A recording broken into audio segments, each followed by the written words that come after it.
Hello friends, आज मैं आपके साथ डिस्कस करूंगा माइक्रो इकोनॉमिक्स का एक और टॉपिक जिसका नाम है लॉन्ग रन एवरेज कॉस्ट और एनवेलप कर्व भी इसे कहा जाता है।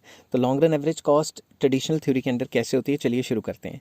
Long run average cost refers to it refers to minimum possible per unit cost of producing different quantities of output in long run.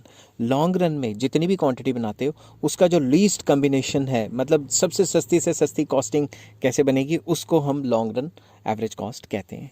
Again, long run average cost is determined by dividing long run total cost by quantity. मतलब ये कह रहा है कि अगर हमें long run average cost निकालनी है तो लॉन्ग रन टोटल कॉस्ट को क्वांटिटी से डिवाइड करना पड़ेगा, ये तो पता ही है भाई।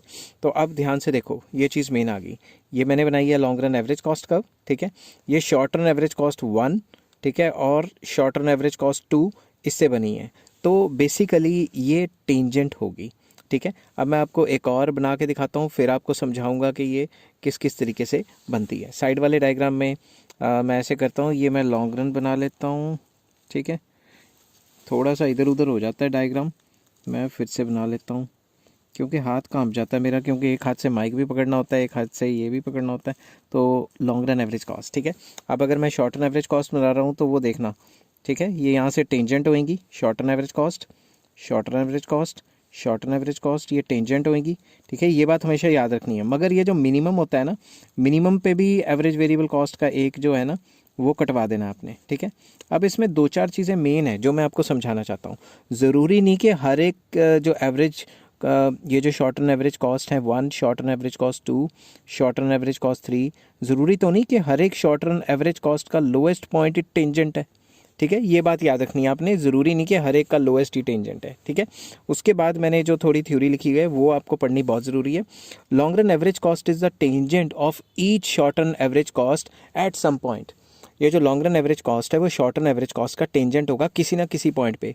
Lowest point of each short run average cost may not be the point of tangency with LAC. जैसे यहाँ पे लोएस्ट पॉइंट मैंने बताया था ना कि लोएस्ट पॉइंट तो यहाँ पे आ रहा है मगर टेंजेंसी पॉइंट यहाँ आ रहा है, वही वाली बात मैंने लिखी है। बोल बोल के गला बैठ गया।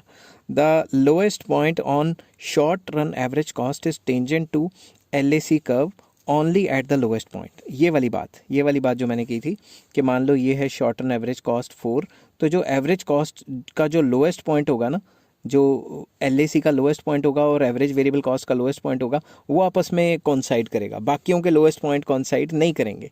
समझ के बाद नेक्स्ट आ जाता है, LAC curve is also known as envelope curve because it encloses all the short run cost curves. जितनी भी शॉर्ट रन कॉस्ट कर्व्स हैं उनको एनक्लोज करके बनती है ये, इसलिए इसको एनवेलप कर्व भी कहा जाता है।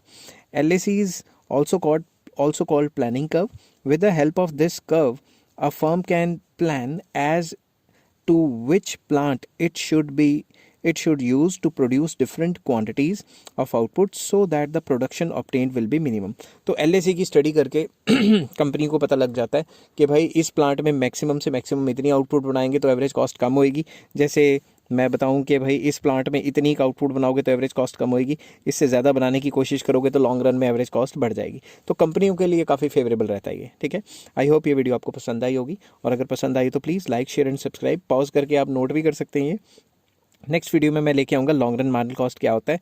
Till then take care, have a nice day.